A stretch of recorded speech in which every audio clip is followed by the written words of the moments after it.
बोलिए भारत माता की, भारत माता की, अपने भोपाल की और भोपाल वासियों की। मित्रों, ये भावनात्मक कार्यक्रम है। ये कार्यक्रम केवल कर्मकांड नहीं है, भोपाल में अद्भुत क्षमता है। अगर भोपाल के भाई और बहन, भोपाल का समाज, भोपाल के रहवासी संघ पूरी ताकत से शहर को बदलने निकल पड़े तो मेरा दावा है हम इंदौर को पीछे छोड़ सकते हैं। और इसलिए मेरी तरफ थी कि मैं एक बार आपसे बात करूं, एक बार आपसे मिलूं। और आज जब मैं देख रहा हूं भोपालवासी, मेरे भाई बहन, रहवासी संघ अलग अलग काम करने वाले, कोई पर्यावरण के लिए, कोई स्वच्छता के लिए, कोई बच्चों को पढ़ाने के लिए, अलग अलग पता नहीं चलता कितने काम चल रहे हैं। लेकिन मैं रोज पेड़ लगाता हूं तो मेरे साथ 3-4 ग्रुप अलग अलग आते हैं कि हम ये काम करते हैं, हम ये काम करते हैं, हम ये काम करते हैं। मैं तो आश्चर्यचकित हूं कि भोपाल में समाज सेवा के इतने काम चलते हैं जो भोपाल की जनता करती है, भोपाल के लोग करते हैं, भले छोटे ग्रुप होंगे, लेकिन काम में तो लगे। और इसलिए मैंने कहा कि एक बार मैं सबके इकट्ठे दर्शन करना चाहता हूं। और आज आपको देख के मेरा रोम रोम पुलकित, मैं आप सबको प्रणाम करता हूं। ये ताकत है भोपाल। इस अवसर पर हमारे बीच उपस्थित नगरीय विकास मंत्री भाई भूपेंद्र सिंह जी, स्वच्छता में मध्य प्रदेश का अद्भुत स्थान है, आप जानते हैं। भूपेंद्र जी का परिश्रम इसके पीछे है। हमारे चिकित्सा शिक्षा मंत्री, कल्पनाशील मस्तिष्क के धनी भाई विश्वास सारंग जी, पूर्व महापौर बहन कृष्णा गौर, पूर्व विधायक भी है लेकिन पूर्व महापौर भाई, जिनके भोपाल को दूसरे नंबर तक तो ले आए थे, जिनके कार्यकाल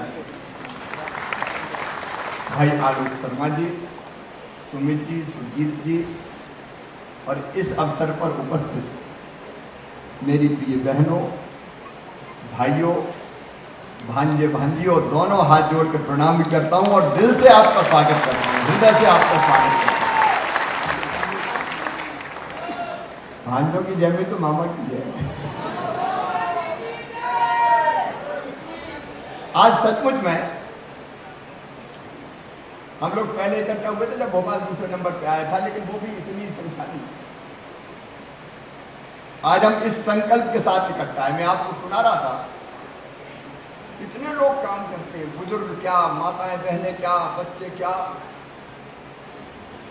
मेरी कल्पना नहीं थी कितना सेवा का भाव भोपाल में। और उस दिन मन में विचार आया मेरे कि भाई आंगनबाड़ी में कुपोषण दूर करना है। तो कुपोषण दूर करना केवल सरकार की जवाबदारी है क्या? क्या केवल आंगनबाड़ी कार्यकर्ता पूरी तरह से पोषित बच्चे कर लेंगे? सरकार जिम्मेदारी से नहीं बचे। हम कोई कसर नहीं छोड़ेंगे, प्रशासन लगेगा, लेकिन अगर समाज ये तय कर ले कि मेरे मोहल्ले की आंगनबाड़ी में कोई बच्चा कुपोषित नहीं रहेगा, तो रह सकता है क्या? मुझे बता दो मेरे बहनों और भाइयों। मन में भाव आया कि समाज जोरों से जाए। प्रधानमंत्री जी ने स्वच्छता से देश जोड़ दिया। एक जमाना था जब गंदगी के भंडार होते थे अपने भोपाल में। अगर कोई दफ्तर में चले जाओ और कोने देखो तो पान की पीप के रंग में रंगे होते थे। जाते थे और चलते चलते सीढ़ियों पे पिट्ठी से थूका पान खा के। और कई जगह आपने चूना देखा होगा, चूना लगा रहता था गाड़ियों में, ड्राइवर के स्टीयरिंग को चूना लगा रहता था। लोगों को कुछ लगते नहीं था, खाया फेंक दो। लेकिन एक अभियान प्रधानमंत्री जी ने चलाया, स्वच्छ भारत अभियान, और सचमुच में चमत्कार हो गया। अब कोई सामान इधर उधर फेंकता नहीं है खाट। और कोई, अगर मैं हर एक का दावा नहीं करता तो वो अगल बगल में देख लेता हूं, कोई देख तो नहीं रहा, ये भी क्या कहेगा। एक जागरूकता, एक अवेयरनेस है। इंदौर की एक घटना मुझे बड़ी प्रेरणा देती है। इंदौर में एक पत्रकार ने मुझे बताया इंदौर ऐसी स्वच्छता में पहले नंबर पर नहीं है। इंदौर की जनता के स्वभाव में स्वच्छता है। एक वरिष्ठ पत्रकार दिल्ली से पहुंचे इंदौर,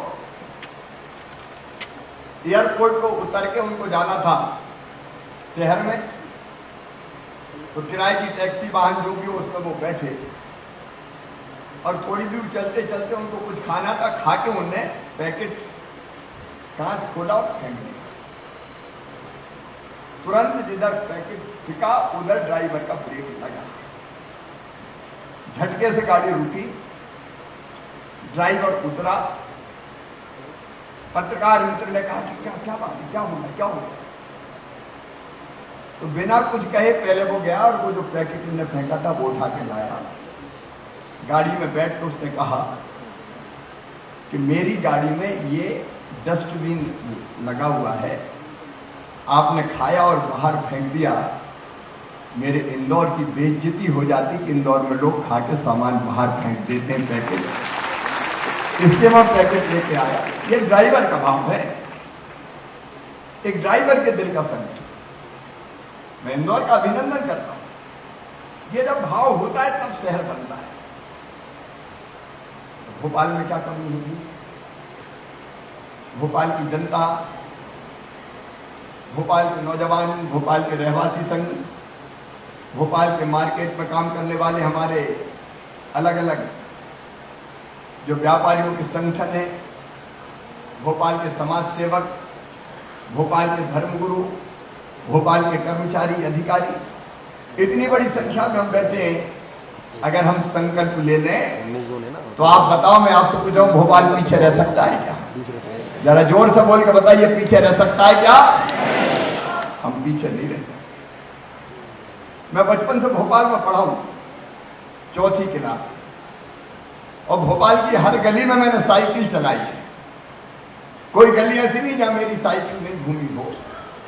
कॉलेज में पढ़ता था, विद्यार्थी परिषद का काम करता था, तो साइकिल से चलता था। हमीदिया कॉलेज से एमडीएम साइकिल से, एमडीएम से सेफिया साइकिल से, कई बार तो एमएसटी की घाटी चढ़ा देता था साइकिल बिना उतरे। ये अपना शहर है, मध्य प्रदेश भी अपना है, मध्य देश भी अपना है, लेकिन देखिए स्वस्थ भाव पैदा करना है। तो मुझे लगा कि आपके साथ मिलकर भोपाल को खड़ा करना, और ये प्रेरणा मुझे मिली सचमुच में जब मैं पेड़ लगाता हूँ रोज। कितने पेड़ लगने लगे? देखिए एक संकल्प अगर हम दिल से ले लें तो वो संकल्प सिद्ध होता ही है। मैं पेड़ अब एक नहीं लगाता, कई मित्र रहते हैं, रहवासी संघ आते हैं मेरे साथ पेड़ लगाने। यहाँ भी कई ऐसे साथी बैठे होंगे जिनने मेरे साथ पेड़ लगाए। बैठे क्या? हाथ उठाएं जरा, कौन कौन है? ये वो भाई बहन जो मेरे साथ पेड़ लगा चुके हैं। ये केवल मेरे साथ पेड़ नहीं लगाते, ये अलग भी पेड़ लगाते हैं। अपने जन्मदिन पे पेड़ लगाते हैं, अपने बच्चों के जन्मदिन पे पेड़ लगाते हैं, अपनी मैरिज एनिवर्सरी पेड़ लगा के मनाते हैं। आप जरा कल्पना तो करके देखो, अपनी मैरिज एनिवर्सरी के दिन अगर पति पत्नी दोनों पेड़ लगाए, वो दिन अद्भुत बन जाता है, सचमुच अद्भुत बन जाता है। इससे बढ़िया तरीका क्या हो सकता है? हम केवल आनंद नहीं मना रहे, हम केवल पेड़ नहीं लगा रहे, हम जिंदगी लगा रहे हैं। आने वाली पीढ़ियों के लिए पृथ्वी बचा रहे हैं, धरती बचाने का महाअभियान चला रहे हैं। और खेल खेल में ये काम हो जाता है। बच्चों का जन्मदिन मनाना, इससे कुछ हो ही नहीं सकता कि पेड़ लगा। माता पिताजी की पुण्य स्मृति में पेड़ लगाओ। ग्लोबल वार्मिंग, क्लाइमेट चेंज के खतरे आप सब बुद्धिजीवी जानते हैं। धरती बचेगी नहीं अगर ऐसे ही पर्यावरण बिगड़ता रहा और प्रदूषण फैलता रहा। खेल खेल में पेड़ लगे।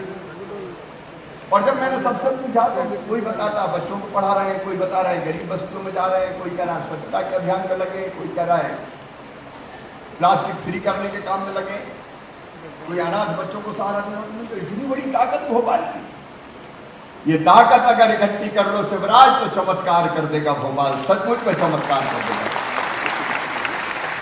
सवाल ये कि प्लेटफॉर्म मिल जाए।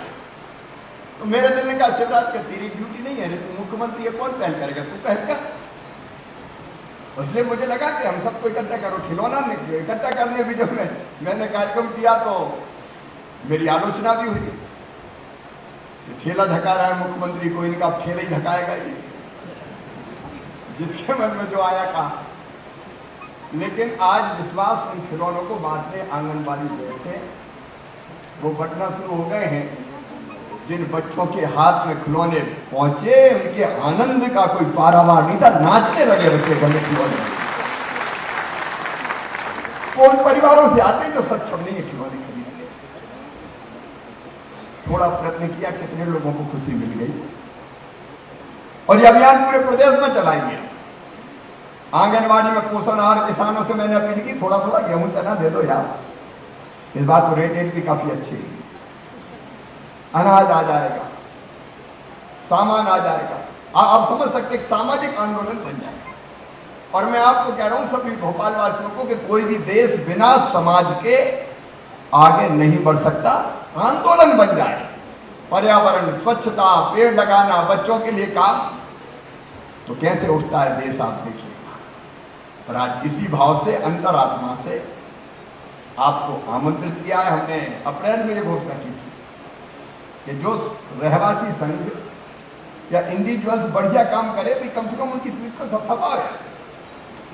नहीं तो जो कर रहा है वो भी वैसे ही और नहीं कर रहा है वो भी वैसे ही है। सब धान 22 पसेरी हमारे गांव में कहावत है। तो कम से कम जो कर रहे हैं उनको और कुछ मत दो, सम्मान तो दे दो। सम्मान जरूरी है, इससे बाकी को भी प्रेरणा मिलेगी। और इसलिए आज आप अतिथि हैं, हम तो मेजबान हैं, मेहमान आप हैं, सब भोपाल वासी। मैं अपने सब मेहमानों का यहाँ हृदय से स्वागत करता हूँ, आपका अभिनंदन करता हूँ। एक बड़ा परिवार अपना भोपाल परिवार।